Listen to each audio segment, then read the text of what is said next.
स्वागत है आपका हमारे YouTube चैनल न्यूटन क्लासेस मंजिल में। आज हम लोग पढ़ेंगे 10वीं कक्षा के ट्रिगोनोमेट्री चैप्टर को। इसमें एक्सरसाइज 8.2 का क्वेश्चन नंबर 2 जो ऑब्जेक्टिव क्वेश्चन है, कहता है सही विकल्प चुनिए और विकल्प का औचित्य दीजिए। हिसाब क्या है? 2 tan 30 डिग्री, फिर 1 + tan स्क्वायर 30 डिग्री। ऑप्शन दिया sin 60, cos 60, tan 60 और sin 30। यही चारों में से चुनना है कि सही आंसर क्या होगा। तो सबसे पहले जो हिसाब दिया है उसको बनाते हैं। लिखा है 2 tan 30 डिग्री, इसका वैल्यू होता है 1/√3। तो लिखेंगे 1/√3 बाय 1 + tan 30 डिग्री का वैल्यू 1/√3 होता है, इसलिए स्क्वायर है तो उसको भी स्क्वायर देंगे। अब 2 गुना 1 तो 2, फिर √3 नीचे तो √3, फिर 1 + 1 का वर्ग होगा 1 और √3 का वर्ग हो जाएगा क्या? 3। अगर रूट वाला संख्या पर स्क्वायर रहता है तो स्क्वायर और रूट आपस में कट जाता है, या अगर नहीं भी कटा है तो √3 पर स्क्वायर मतलब √3 गुना √3 तो √9 का वर्गमूल फिर 3 ही आ जाएगा। और जब कभी भी इस तरीका का संख्या आएगा लिखा होगा, इसको भिन्न में बदले तो हमेशा हर में 1 होता है, 1 लिख देंगे। अब नीचे वाला को भिन्न का जोड़ बना देंगे, ऊपर वाला सेम रहने देंगे। ऊपर क्या है? 2/√3, फिर इसका एलसीएम निकालेंगे तो 3 हो जाएगा, फिर डिवाइड करेंगे 3 से कटेगा, 3 को 1 से गुना करेंगे तो हो जाएगा 3, प्लस 3 को 3 से अगर डिवाइड करते हैं तो 1 से कटेगा और 1 को 1 से गुना करेंगे तो 1 हो जाएगा। अब यहाँ पहला ऊपर जो लिखा हुआ उसको सेम रहने देते हैं 2/√3, फिर क्या है कि 3 और 1 जोड़ेंगे तो हो जाएगा 4, नीचे क्या है 3। इस तरीके के हिसाब में हम लोग करते हैं क्या है, पहला को चौथा से गुना करते हैं और दूसरा को तीसरा से गुना करते हैं। तो पहला को अगर हम चौथा से गुना करें तो 2 गुना 3 और दूसरा को तीसरा से गुना करेंगे तो √3 और 4, तो 2 गुना 4 कट जाएगा, यहाँ आ जाएगा क्या 3 और 2√3। अब इसको आगे बनाने के लिए अगर अंश और हर में हम लोग सेम चीज से गुना करते हैं, सेम अंश से, तो मान में परिवर्तन नहीं होता है, तो हम √3 से गुना कर देंगे अंश तथा हर में। लिखेंगे अंश तथा हर में √3 से गुना करने पर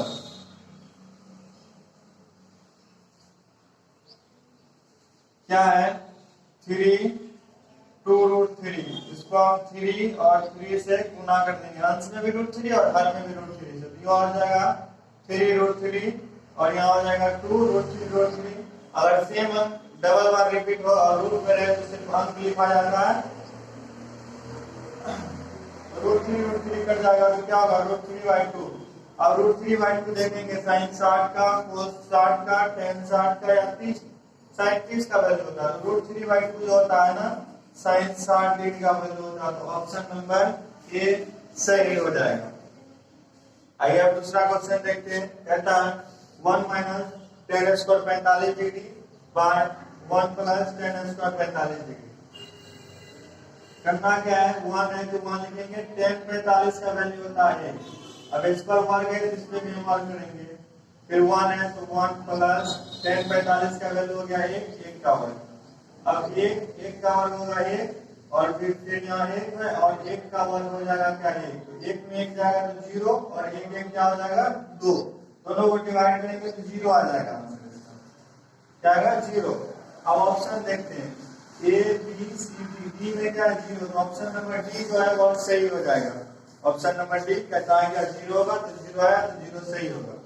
अब नेक्स्ट क्वेश्चन है, कहता है कि sin 2a = 2 sin a तब सत्य होता है जबकि a का मान क्या होगा 0 डिग्री, 30 डिग्री, 45 डिग्री, 60 डिग्री। तो क्वेश्चन नंबर जो 3 कहता है ऑप्शन के अनुसार चेक करेंगे, तो मान लेते हैं पहले a का वैल्यू 0 डिग्री है, देखेंगे अगर बराबर हुआ तो ठीक है, नहीं तो ऑप्शन नंबर डी को चेक करेंगे। तो मान लेते हैं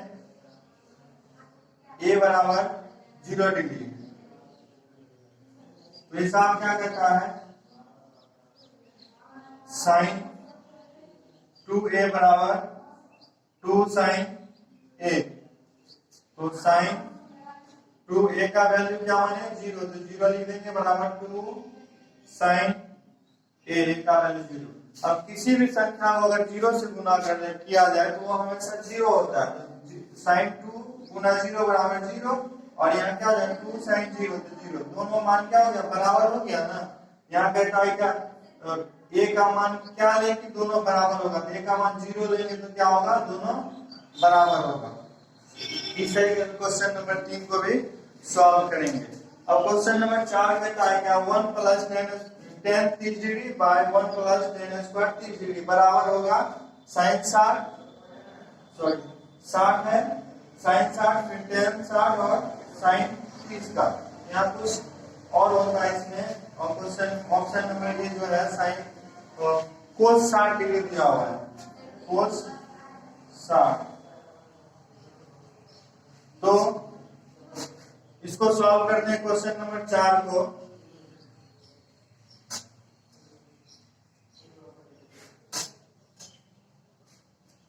क्वेश्चन नंबर 4 कहता है 2 tan 30 डिग्री बटे 1 माइनस tan स्क्वायर 30 डिग्री। तो 2 30 डिग्री का वैल्यू क्या होगा 1/√3 बटे 1 माइनस tan स्क्वायर 30 डिग्री। तो tan 30 डिग्री का वैल्यू क्या होता है 1/√3। इस पे क्या करेंगे स्क्वायर है तो यहाँ भी हम स्क्वायर देंगे। अब 2 गुना 1 तो 2, अब नीचे क्या है √3 तो √3, यहाँ 1 है तो 1 माइनस 1 का वर्ग 1 हो जाएगा और √3 का वर्ग क्या हो जाएगा 3। नीचे कुछ नहीं, धार में हमेशा 1 होता है। अब क्या दिया है 2/√3 फिर बटे इसका अगर मीन का इसको घटा बना के एलसीएम निकालते हैं 3 होता है, 3 बड़ा मिलाते हैं यहाँ हो जाएगा क्या 3, और फिर यहाँ 3 को डिवाइड करेंगे 1 से कटेगा, 1 को 1 से गुणा करेंगे तो 1 होगा। तो यहाँ 2/√3 3 में गया तो 2/3। अब क्या करना है पहला को चौथा से और दूसरा को तीसरा से गुना करना है, जो इससे पहले भी हम लोग ऐसा हिसाब बना चुके हैं। तो इसको इससे अगर गुना करें तो हो जाएगा 2 गुना 3 और दूसरा को तीसरा से तो 2√3। पहला को चौथा से 2 गुना 3, दूसरा को तीसरा से 2√3। अब 2 क्या हो जाएगा कैंसिल हो जाएगा, बचा क्या 3/√3। इसका क्या करेंगे हरों का परिमेयकरण करेंगे। हरों का परिमेयकरण क्या होता है नीचे वाला जो अंक होता है उसको ऊपर नीचे दोनों से गुना करते हैं। √3 है ना, देखेंगे हरों का परिमेयकरण करने पर तो √3/√3 से अगर हम डिवाइड गुना करें तो क्या हो जाएगा 3/√3, सॉरी 3√3 बटे √3 गुना करके 3 हो जाएगा। तो ये 3 आपस में क्या होगा कैंसिल हो जाएगा, बचा सिर्फ √3। अब √3 जो होता है इसका मान होता है कोस 60 का tan 60 का sin 60 का फिर tan 60 का और sin 30 का। तो tan 60 का वैल्यू होता है √3। तो इस प्रकार से इसका आंसर आएगा √3 और ऑप्शन नंबर सी जो होगा वह सही होगा। आइए क्वेश्चन नंबर देखते हैं 3। कहता है क्या यदि tan a प्लस b बराबर √3 है और tan a माइनस b बराबर 1/√3 है तो a और b का वैल्यू निकालना है। तो सबसे पहले जो दिया हुआ उसको लिखेंगे और सॉल्व में tan a प्लस b बराबर √3। तो tan a प्लस b, आप देखिए √3 जो होता है ना tan 60 डिग्री का वैल्यू होता है। यहाँ लिखेंगे क्या √3 नहीं नीचे लिख देंगे tan 60 डिग्री। तो tan और tan आपस में कैंसिल हो जाएगा, कट जाएगा, बचा क्या a प्लस b बराबर 60 डिग्री। इसको मान लेते हैं समीकरण a। अब आगे देखेंगे गुना या आगे कुछ भी लिखते हैं। कहता है क्या tan a माइनस b बराबर 1/√3। तो इसको सेम रहने देंगे tan a माइनस b। अब √3 1/√3 जो होता है ना tan 30 डिग्री का वैल्यू होता है tan 30 डिग्री। यहाँ भी tan आपस में कट जाएगा, बचेगा a माइनस b बराबर 30 डिग्री हो गया समीकरण 2। अब क्या करना है, समीकरण एक तथा दो दोनों को सॉल्व करेंगे। समीकरण एक जो है कहता है क्या, a प्लस बी बराबर 60 डिग्री, a प्लस बी बराबर 60 डिग्री, और समीकरण एक कहता है a माइनस बी बराबर 30 डिग्री। यहाँ लिखेंगे समीकरण एक तथा दो में। अब समीकरण एक जो है a प्लस बी बराबर 60 डिग्री है, a प्लस बी बराबर 60 डिग्री। समीकरण दो है a माइनस बी बराबर 60 डिग्री, a माइनस बी बराबर 30 डिग्री। तो b और p आपस में कैंसिल हो जाएगा क्योंकि प्लस माइनस है। अभी दोनों के आगे कुछ नहीं तो धन का चिन्ह है, तो दोनों क्या कर देंगे, जुड़ जाएगा a और ये, तो क्या हो जाएगा 2a। 60 और 30 जोड़ेंगे तो हो जाएगा 90। तो 45 गुना 90 कट जाएगा, तो a का वैल्यू हो गया क्या 45 डिग्री। अब यही a का मान को समीकरण एक या दो में किसी में भी रख देंगे, तो लिखेंगे a का मान समीकरण एक में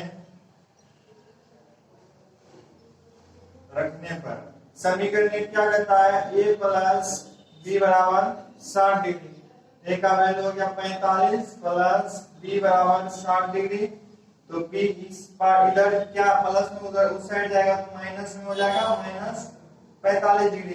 तो b का जो वैल्यू होगा इसको माइनस करेंगे, 10 में 5 गया तो 5 बचा, यहाँ कितना 5 में 4 गया 15 डिग्री। इस तरीके से a का मान 45 और b का मान 15 निकलेगा। अब देखते हैं क्वेश्चन नंबर 4 को।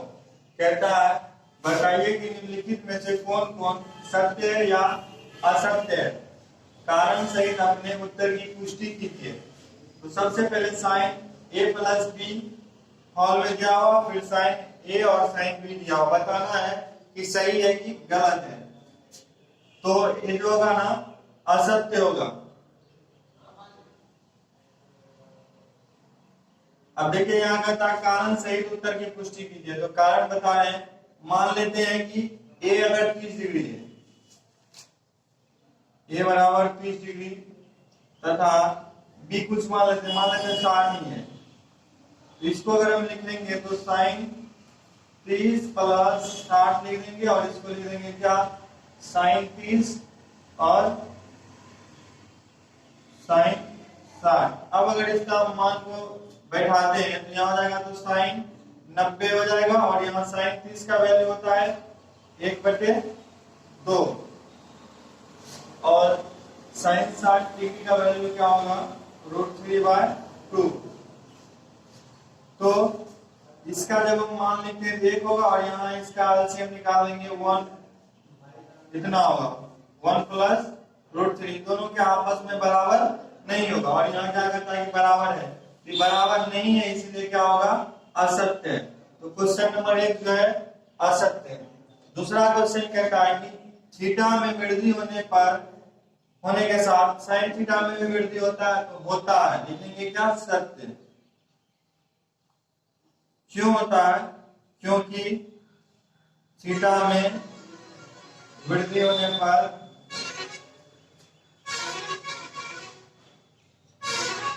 साइन थीटा में वृद्धि होगी या होता है। तो यहां दिया है क्या लिखेंगे, क्योंकि थीटा में वृद्धि होने पर साइन थीटा में वृद्धि होता है। जैसे एग्जांपल के लिए अगर लिखें तो साइन 0 डिग्री का जो वैल्यू होता है वो होता है 0। फिर साइन 30 डिग्री का वैल्यू जो होगा 1/2 होगा। फिर साइन 45 का 1/√2, और साइन 60 का √3/2, और साइन 90 जो होगा वो होगा 1। तो यहाँ देखिए साइन 0 डिग्री का मान 0, साइन 30 का 1/2 बढ़ रहा है, फिर साइन 45 का इससे भी बड़ा हो गया 1/√2, और साइन 60 डिग्री का √3/2, इसके अंदर साइन क्या हो गया बड़ा हो गया। फिर साइन 90 का वैल्यू हो गया 1। तो थीटा में वृद्धि होने से साइन थीटा के मान में वृद्धि हो रहा है, इसलिए क्या क्वेश्चन 2 है, थीटा में वृद्धि होने के साथ साइन थीटा में वृद्धि होगा, तो हाँ होगा, मतलब सत्य है क्वेश्चन नंबर 2। अब क्वेश्चन नंबर 3 जो कहता है थीटा में वृद्धि होने से cos थीटा में वृद्धि होगा, होती है? नहीं होती है, लिखेंगे असत्य। जैसे अगर हम cos 0 डिग्री माने तो cos 0 डिग्री का जो वैल्यू होगा वो होगा 1, फिर cos 30 डिग्री का जो वैल्यू होगा वो हो जाएगा √3/2, फिर cos 45 का जो मान होगा 1/√2, फिर cos 60 का वैल्यू हो जाएगा 1/2 और cos 90 का वैल्यू होगा 0। तो यहाँ क्या हो रहा है कि घटते जा रहा, पहले 1 था, फिर √3/2, अगर हम √3 का मान 1.73 दे, 2 से डिवाइड करेंगे तो 1 से कम ही आएगा। उसके बाद फिर उसी तरीका से ही भी इसके अपेक्षा छोटा, फिर इससे छोटा और इससे छोटा। तो यहाँ होता थीटा में वृद्धि होने के साथ cos थीटा के मान में ना और कम ही आते जाता, वृद्धि नहीं हो रहा, इसलिए क्वेश्चन नंबर 2 जो कहता है वो क्या है? असत्य है। अब कहता है थीटा के सभी मान पर sin थीटा बराबर cos थीटा और नहीं होगा। यहाँ भी हम मान जो निकाले sin 0 का 0 है, यहाँ cos 0 का 1 है, बराबर 1 है? नहीं है। sin 30 का 1/2 है, यहाँ cos 30 का √3/2 है। तो सिर्फ sin 45 का और cos 45 का मान sin थीटा और cos थीटा में देखा जाए तो बराबर होगा और सभी में नहीं होगा, तो लिखेंगे असत्य है, क्योंकि sin 45 डिग्री बराबर cos 45 डिग्री के अलावा और कोई मान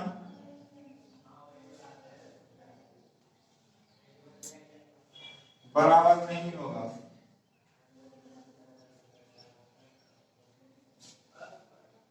इसीलिए क्वेश्चन नंबर जो 4 है वह असत्य होगा।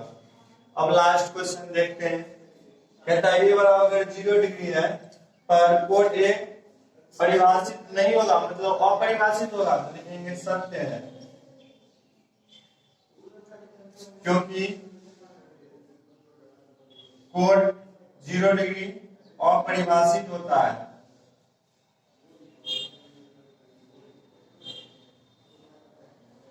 इस तरीके से सभी क्वेश्चन को सॉल्व करेंगे।